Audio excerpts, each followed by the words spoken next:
Welcome to all the students. आज का हमारा जो टॉपिक है वो बहुत ही इम्पोर्टेंट टॉपिक है जिसका नाम है कूलम्स लॉ। और उसको पढ़ने से पहले एक दो बातें मैं बता दूं आपको। पहले नंबर पे ये कि जो ये चार्ज होता है ये हमेशा मास के साथ आता है। कहने का मतलब ये कि जहाँ पे चार्ज होगा वहाँ पे मास का होना लाजमी है। चार्ज कभी भी मास के बगैर नहीं आ सकता, क्योंकि ये प्रॉपर्टी मास के साथ, मैटर के साथ एसोसिएटेड है, इसलिए मास का होना वहां पर कंपलसरी है। उसके बाद आते हैं हम पॉइंट चार्ज की डेफिनेशन के ऊपर। Point charge, a point charge is a hypothetical charge located at a single point in space। एक पॉइंट चार्ज जो होता है वो स्पेस के अंदर किसी भी फर्जी चार्ज को जो एक सिंगल पॉइंट की तरह स्पेस में हो, हम उसको पॉइंट चार्ज कहते हैं। कोई भी एक सिंगल पॉइंट पे हो उसको हम पॉइंट चार्ज कहते हैं। और चार्ज के लिए मैं पहले ही बताया कि ये वहां पे मैटर का होना जरूरी है, तभी जाके चार्ज एग्जिस्ट करेगा। अदरवाइज चार्ज जो है एग्जिस्ट नहीं कर सकता। वहां पे मास होगा तभी चार्ज भी एग्जिस्ट करेगा। अब इलेक्ट्रिक चार्ज की डेफिनेशन आप पहले भी पढ़ चुके हैं। अब इसमें इसकी प्रॉपर्टीज बतानी थी आगे, तो इसलिए इसको भी साथ में डिफाइन कर लेते हैं, क्योंकि प्रॉपर्टीज चार्ज की दो चार प्रॉपर्टीज ऐड हुई हैं इसमें। इससे पहले वो नहीं थी, आपने पढ़ी 10th के अंदर। तो हम इलेक्ट्रिक चार्ज को फिर से देख लेते हैं। क्या होता है electric charge? The property of matter which give rise to electric force and magnetic force.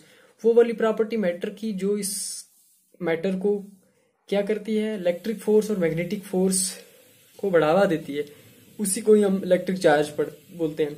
इससे पहले जो आपने दो चार डेफिनेशन पढ़ी उसमें ये था कि इलेक्ट्रॉन्स का फ्लो होना, उसको भी चार्ज बोलते हैं, इलेक्ट्रिक चार्ज बोलते हैं।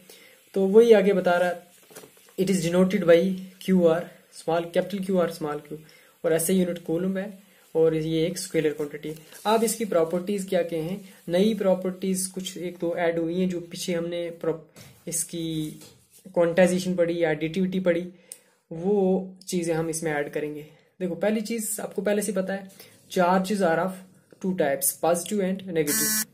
दूसरी चीज है charge is a scalar quantity. ये भी अभी आपने ये पहले भी देख चुके हो, अभी भी यहाँ पर देखा कि it is a scalar quantity. Charge एक स्केलर क्वांटिटी, मतलब इसकी डायमेंशन डायरेक्शन नहीं होती, sorry. Charge does not depend upon speed of a body. Charge, ये इंपॉर्टेंट पॉइंट है, charge does not depend upon the speed of the body. के जिस body के ऊपर चार्ज है, सपोज वो मूव कर रही है, मोशन में है, तो चार्ज का उसके मोशन पे वो इन्हिसार नहीं करेगा कि कितनी तेज मूव हो रही है, कितनी आहिस्ता मूव हो रही है। तो अगर तेज होगी तो चार्ज बढ़ेगा या घटेगा, ऐसा कुछ नहीं है। चार्ज इंडिपेंडेंट है, इनवेरिएंट है स्पीड के। तो उसके बाद है, जैसे मास की बात आ गई इसके अंदर, तो अगर मास हो तो मास स्पीड के साथ वेरी कर लेता है। जैसे ही आप स्पीड बढ़ाओगे तो मास में वेरिएशन आना शुरू हो जाएंगी। लेकिन चार्ज ये है किसी भी बॉडी का, अगर वो मोशन में आ जाए वो बॉडी, तो उसकी जो है चार्ज पे कोई फर्क नहीं पड़ता, चार्ज वैसे का वैसा ही रहेगा। उसके बाद है चार्ज इज एडिटिव। चार्ज को हम ऐड कर सकते हैं, जैसे पीछे आपने देखा 1 कूलम, 2 कूलम, 3 कूलम, आपने इन सबको ऐड कर सकते हैं, ठीक है। उसी तरह से आगे है चार्ज इज क्वांटाइज्ड। चार्ज जो है वो क्वांटाइज्ड है। अब क्वांटाइजेशन का मतलब क्या हो गया? वही जो आपको फार्मूला बताया था कि चार्ज जो है इंटेग्रल मल्टीपल के अंदर ही आता है हमेशा। मतलब वो हो गया 1e plus minus 1e plus minus 2e, इसी तरह से ही आएगा। इसके अलावा कोई भी ऐसी सिचुएशन नहीं है कि चार्ज को 1.5 या 1.6 या 1.9e ऐसा कुछ कभी भी नहीं हो सकता। ये है क्वांटाइजेशन ऑफ चार्ज। तो वही बोला कि चार्ज इज क्वांटाइज्ड। आगे है चार्ज इज कंजर्व्ड। चार्ज जो है कंजर्व्ड होता है। किसी भी आइसोलेटेड सिस्टम के अंदर चार्ज जो है हमेशा कांस्टेंट रहता है, ठीक है। जैसे आपने फर्स्ट लेक्चर या सेकंड लेक्चर में आपने एक चीज पढ़ी थी, सेकंड लेक्चर में शायद, कि चार्ज की कंजर्वेशन, चार्ज कंजर्व कैसे होता है। तो वही हमने इसकी प्रॉपर्टीज में ऐड किया कि चार्ज जो है वो कंजर्व रहता है, कांस्टेंट रहता है किसी भी आइसोलेटेड सिस्टम के अंदर। 2-3 डेफिनेशन है कंजर्वेशन की, पहले ही बता चुका हूँ।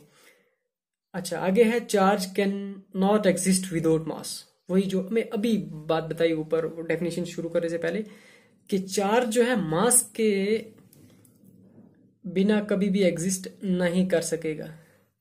चार्ज जो है वो मास के बिना कभी भी एग्जिस्ट नहीं करेगा। और 8वीं बात जो पहले ही आप जानते हैं कि like charges repel each other and unlike charges attract each other. Positive positive जो है रिपेल करेंगे, नेगेटिव नेगेटिव भी रिपेल करेगा, और पॉजिटिव नेगेटिव जो है वो अट्रैक्ट करेगा। ठीक है, तो इसके बाद हम सीधा चलते हैं अपना जो दूसरा टॉपिक है जिसका नाम है कूलम्स लॉ। और ये बहुत ही इम्पोर्टेंट जो है टॉपिक है, लॉन्ग आंसर्स में ये जो क्वेश्चन है आता है, तो आप इसको ध्यान से सुनेंगे। इससे पहले आपने लॉ ऑफ ग्रेविटेशन पढ़ा होगा, जिसमें 2 बॉडीज को बताया कि वो अट्रैक्ट करती हैं या रिपेल करती हैं, और फोर्स बताई कि तब फोर्स किसके बराबर होती है, F = G/m/r²। ठीक है, तो इसी तरह से जो आपका कूलम्स लॉ है ये भी ऐसे ही, ये पॉइंट चार्जेस को डील करता है, और वो जो है ग्रेविटेशन का वो 2 मासेस या बॉडीज को डील करता है जिसका सिर्फ मास हो। ठीक है, तो it states that Coulomb's law, it states that the force of attraction or repulsion between 2 static charges is directly proportional to the product of charges and inversely proportional to the square of distance between them। जैसे ये मैं definition पढ़ रहा हूँ, आपके जहन में वो वाली डेफिनेशन आ रही होगी, जैसे वहां भी ऐसा ही था कि दोनों जो है मासेस के प्रोडक्ट के और इनवर्सली प्रोपोर्शनल है किसके, स्क्वायर ऑफ डिस्टेंस। उसी तरह से यहाँ भी है कि जो फोर्स ऑफ अट्रैक्शन है और या रिपल्शन है किसके बीच में, 2 पॉइंट चार्ज है। पॉइंट चार्जेस कौन से हो गए, जो स्टैटिक चार्जेस हैं। स्टैटिक मीन्स रेस्ट वाले, रेस्ट में है दोनों चार्जेस। डायरेक्टली प्रोपोर्शनल किसके है, force is directly proportional to the product of 2 charges. जो दोनों चार्जेस हैं उनके प्रोडक्ट के साथ डायरेक्टली प्रोपोर्शनल है। और इनवर्सली प्रोपोर्शनल है किसके, इनवर्सली किसके ऊपर डिपेंडेंट है, square of the distance between them. Inversely वो उन दोनों पॉइंट चार्जेस के बीच में जो डिस्टेंस है उसके स्क्वायर के पर इनवर्सली डिपेंडेंट है,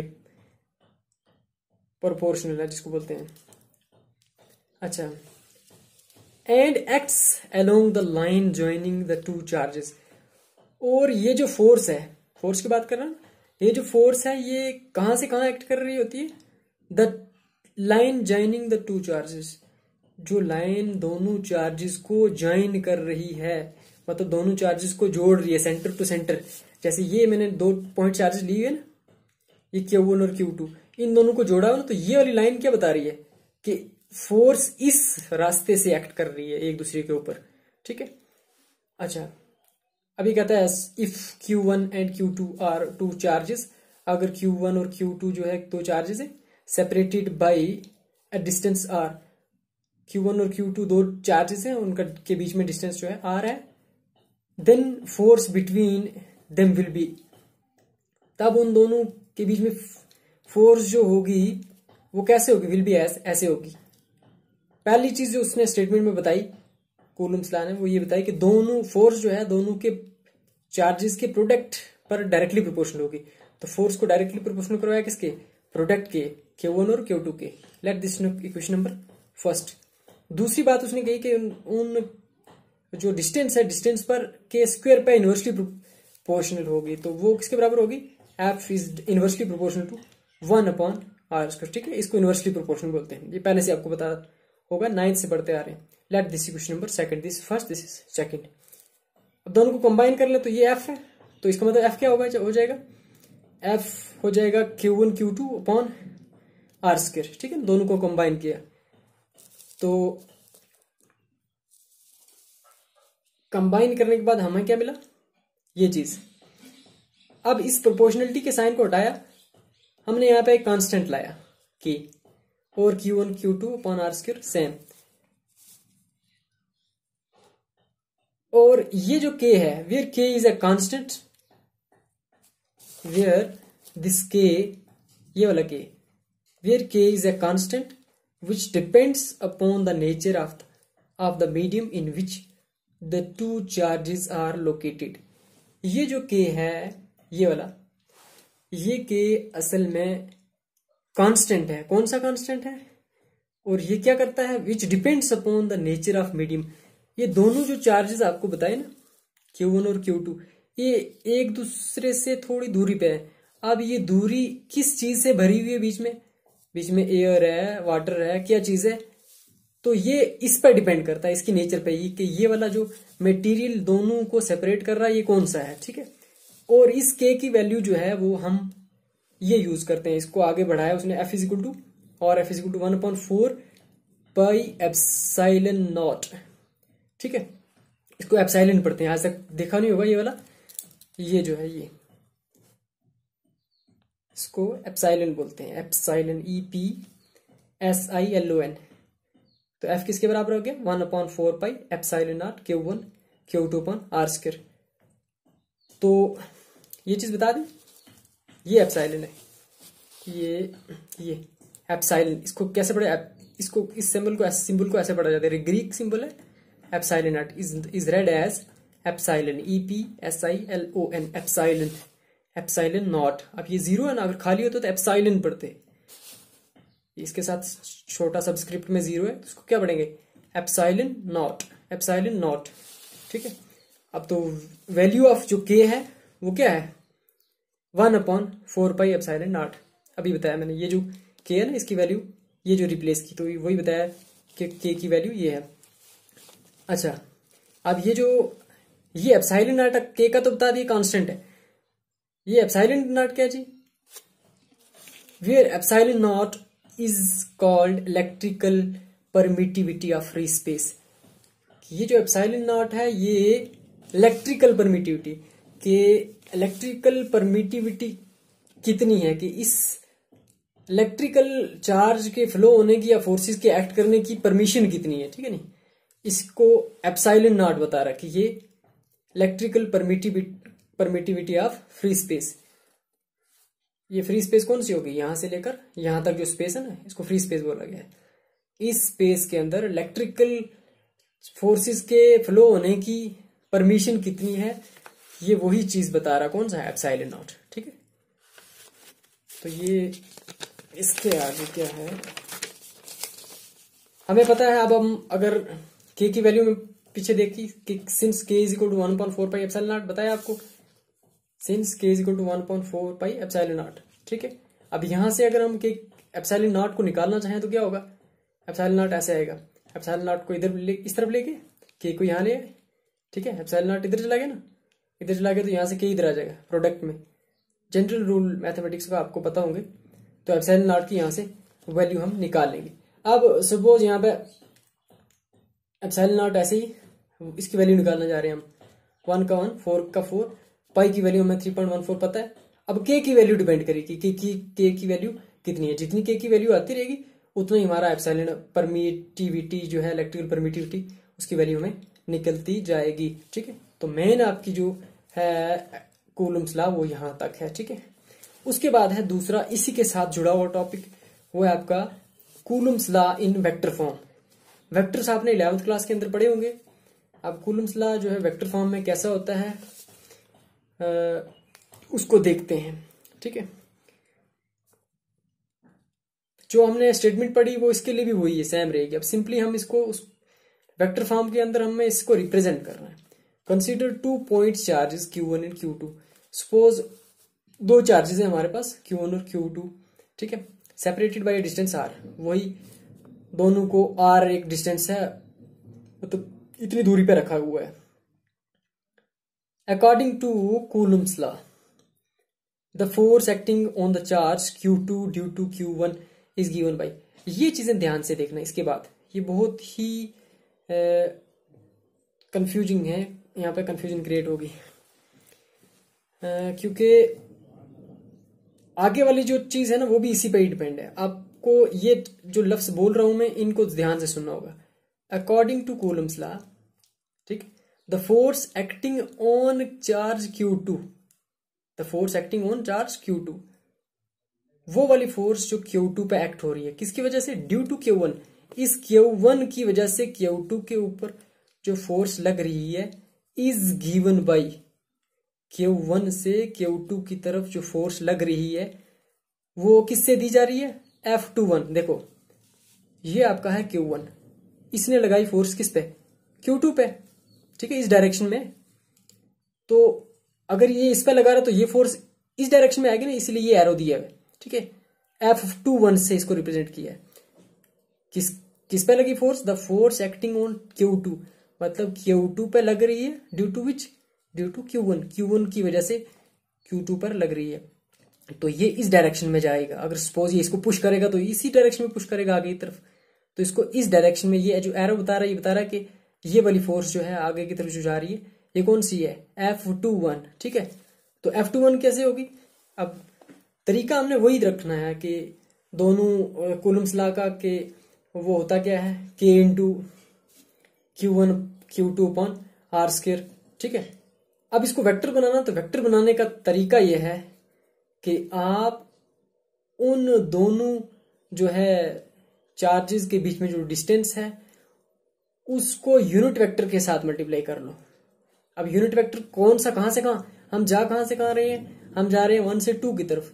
तो लेट ये वाला जो डिस्टेंस है, जिस मतलब यहां से लेकर Q2 तक ये तो आ रहा है, लेकिन अब चूंकि ये वेक्टर फॉर्म में बता रहे हैं हम, तो ये वेक्टर जो है कौन सा आएगा? R12, मतलब एक यूनिट वेक्टर किसकी डायरेक्शन में? चार्ज 1 से चार्ज 2 की डायरेक्शन में, ठीक है। तो यही बता रहा है F21 is equal to K Q1 Q2 upon R square, ठीक है। और साथ में ये R12, ये कैप जो ऊपर लगी हुई ये यूनिट वेक्टर को शो करती है कि ये आपका यूनिट वेक्टर है। देखो इसको भी आपने वेक्टर फॉर्म में, ये एरो ऊपर क्या रिप्रेजेंट करता है कि ये वेक्टर फॉर्म में है फोर्स, ठीक है। अब ये वाली फोर्स कौन सी थी? जो एक्ट हो रही थी चार्ज 2 पे ड्यू टू 1। तो ये फोर्स हमने दी किसकी वजह से? जो Q2 पे एक्ट हो रही थी 1 की वजह से। और where R12 is the unit vector directed from Q1 to Q2। और जो R12 वेक्टर है जो ये साथ में लगाया, ये कौन सा असल में? उसकी एक्सप्लेनेशन दे दी कि वो असल में Q1 से Q2 की डायरेक्शन में एक वेक्टर है, यूनिट वेक्टर है, ठीक है। कैप बता रही है कि वो यूनिट वेक्टर है। अब दूसरी चीज ये तो होगी जो फोर्स इसने इस पे लगाई।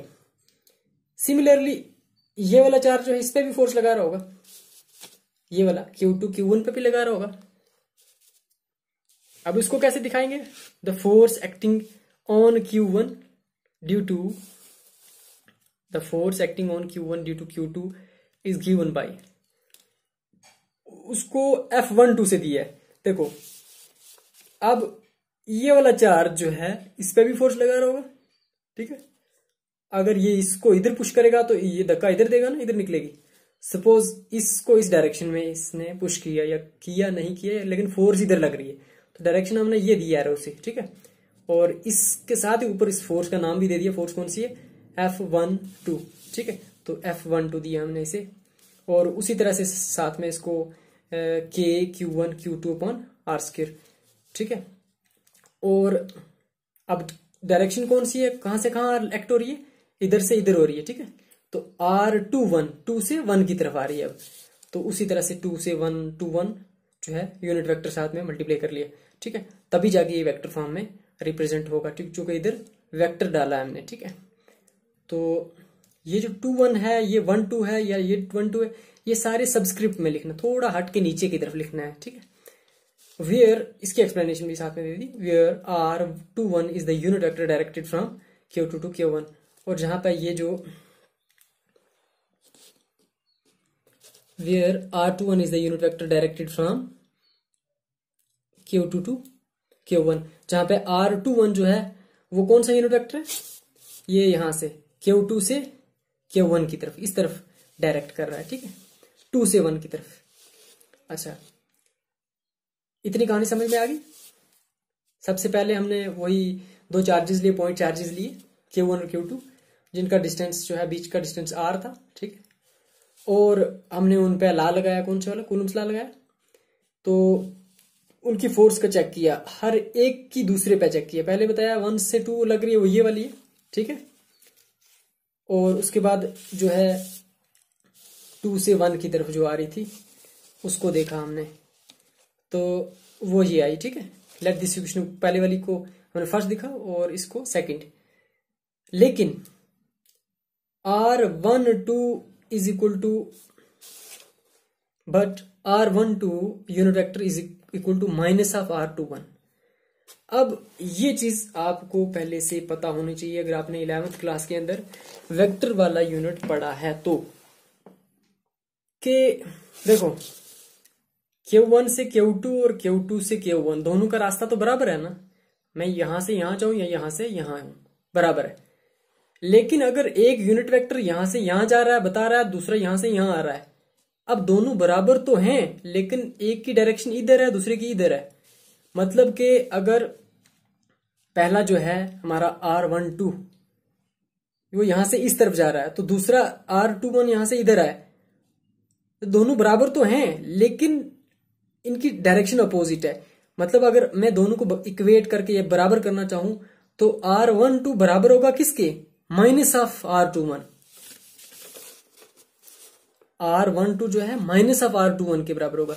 अब ये माइनस का कंसेप्ट जो है वो इसके अंदर लाई करता है कि ये दोनों वेक्टर्स हैं, इनकी डायरेक्शन पर लग रहा है कि डायरेक्शन इनकी अलग है। R12 Q1 से Q2 की तरफ जा रहा है, लेकिन R21 जो है Q2 से Q1 की तरफ आ रहा है, ठीक है। लिहाजा अगर हमने R12 के बराबर कराना है दूसरे वाले को, R12 को R21 के साथ बराबर कराना है तो हमें R21 के साथ माइनस लगाना पड़ेगा, तभी जाके ये दोनों बराबर हो सकते हैं और बराबर हैं भी, ठीक है नहीं। तो अगर उसी तरह से आप इसको इधर लाना चाहो, R21 को इधर लाना चाहो, तो तब भी वो माइनस ये वाला भी बन सकता है। मतलब R21 जो है वो भी इसके बराबर होगा किसके, माइनस ऑफ R12। तो इसी चीज को हम अगर इक्वेशन फर्स्ट के अंदर पुट कर लें तो मतलब क्या, R12 है ना यहाँ पे R12, तो उसकी जगह अगर हम माइनस पुट कर दे, माइनस, चूंकि ये वाली चीज देखो ना इस चीज को, इस R12 जो है बराबर है किसके, माइनस ऑफ R21 के। अब इस चीज को फर्स्ट में पुट करना है, फर्स्ट वाली में। जरा देखते हैं फर्स्ट वाली कौन सी, ये वाली हमारी, ये इसके अंदर इसकी जगह R12 है ना, यहाँ पे क्या करेंगे, माइनस R21 कर देंगे, माइनस R21 इसकी जगह, ठीक है। क्यों करेंगे, क्योंकि डायरेक्शन अपोजिट है, नीचे बता चुका हूं मैं, ठीक है। अब जब यहाँ पे माइनस पुट करेंगे तो क्या होगा, वो वाला माइनस सपोज हम बाहर ले जाते हैं तो वो ये ऐसी शक्ल बनेगी इसकी, बाकी तो वैसे ही रहेगा, F21 ही रहेगा। इधर F21 ही है, इधर F21 ही है, ठीक है। और इज इक्वल टू वो जो माइनस था ये, उसको हमने यहां से उठा के इधर पीछे ले आए, ठीक है। तो K Q1 Q2 upon R square और R21 यूनिट वेक्टर, ठीक है। तो ये हमारा किसके बराबर आ जाएगा, F21 is equal to minus of F12। ये किसके बराबर आ जाएगा, F21 जो है माइनस ऑफ F12। जरा देखते हैं, जो है F21 तो हमारी LHS थी, वो तो हमें पता है, ये वाली लेते हैं, LHS हमारी ये थी F21, ठीक है ना, इसको याद रखेंगे। अब ये पूरी चीज जरा देखेंगे, कंपेयर करें किसके साथ है, minus of K Q1 Q2 upon R square into R21 vector. जरा आप इसको इसके साथ कंपेयर करें, K Q1 Q2 upon R square और R21 वेक्टर, ठीक है। सिर्फ शक्ल पूरी इसकी यही है ना, मतलब इसकी शक्ल इसके बिल्कुल एक जैसी मिल रही है, ठीक है नहीं। सिर्फ एक चीज है, यहाँ पे माइनस है, यहाँ पे नहीं। तो हम क्या बोलेंगे कि F21 जो है बराबर है किसके, F12 के, लेकिन माइनस वाला, ठीक है। F21 किसके बराबर है, माइनस ऑफ F12, ठीक है। माइनस ऑफ, यहाँ पे इस पूरे की जगह क्या लिखेंगे, F12, ठीक है। तो वो जो कि आगे लिखा हुआ है, F21 is equal to minus of F12, क्या लिखा है, F21 is equal to minus of F12। तो इससे एक चीज आपको पता चली, क्या चली वो देखते हैं। This shows that the forces exerted by 2 points charges on each other are equal and opposite. इससे ये पता चली कि फोर्सेस बराबर तो हैं। अब ये माइनस जो चीज है ये क्या रिप्रेजेंट कर रही है कि दोनों अपोजिट डायरेक्शन में है। देखो, एक Q1 से Q2 पे जा रही है और दूसरी Q2 से Q1 आ रही है। दोनों फोर्सेस लग रही हैं लेकिन उनकी डायरेक्शन अलग अलग है, अपोजिट है। तो अपोजिट साइन जो है वो क्या है, ये माइनस जो है वो बता रहा है कि माइनस है। Are E the 2 point charge are the forces exerted by 2 point charges on each other are equal and opposite, बराबर भी हैं और अपोजिट भी हैं। ठीक है, इसका मतलब क्या हुआ, जैसे therefore Newton's third law of motion is obeyed. इसका मतलब क्या होगा, न्यूटन का थर्ड लॉ जो है वो ये जो कूलम्स लॉ है ये उसको ओबे करता है। ठीक है, तो वही कहता है that is Coulomb's forces are Newtonian in character, कि ये जो कूलम्स फोर्सेस हैं इनका भी कैरेक्टर कैसा है, न्यूटोनियन है, मतलब न्यूटन के लॉ को, थर्ड लॉ को ओबे करती हैं। अब इस कूलम्स लॉ के इंपॉर्टेंस क्या है, इंपॉर्टेंस ये है कि हम फोर्स कैलकुलेट कर सकते हैं 2 पॉइंट चार्ज के अंदर के बीच में। It enables us to calculate electric force between 2 point charges at rest। 2 point charges जो रेस्ट के अंदर हों, रेस्ट के अलावा हम इस कैलकुलेट नहीं कर सकते। It enables us to calculate electric force between 2 point charges at rest। तो ये हमें क्या, किस में मदद देता है, इलेक्ट्रिक फोर्स कैलकुलेट करने के अंदर 2 पॉइंट चार्जेस जो कि रेस्ट के अंदर है। ठीक है, अब इसकी लिमिटेशंस भी है, इंपॉर्टेंस इसकी एक यही है। लिमिटेशंस क्या है, it is applicable for point charges only. ये पॉइंट चार्जेस के लिए ही एप्लीकेबल है। It is not applicable when charge bodies are sphere etcetera. जब चार्ज बॉडीज थोड़ी बड़ी हों या ज्यादा हों तब ये चीज, ये कूलम्स लॉ जो है एप्लीकेबल नहीं है। और दूसरी लिमिटेशन इसकी ये है, Coulomb's law do not apply when charges are in motion. जब चार्ज जो है मोशन में होते हैं तो कूलम्स लॉ जो है वो एप्लीकेबल नहीं होता। हम उनको क्योंकि चार्जेस की डायरेक्शन और स्पीड कम ज्यादा होती रहती है तो बीच में आर जो है, जो अभी आपने पढ़ा डिस्टेंस दोनों चार्जेस के बीच में, वो कम ज्यादा होता रहता है।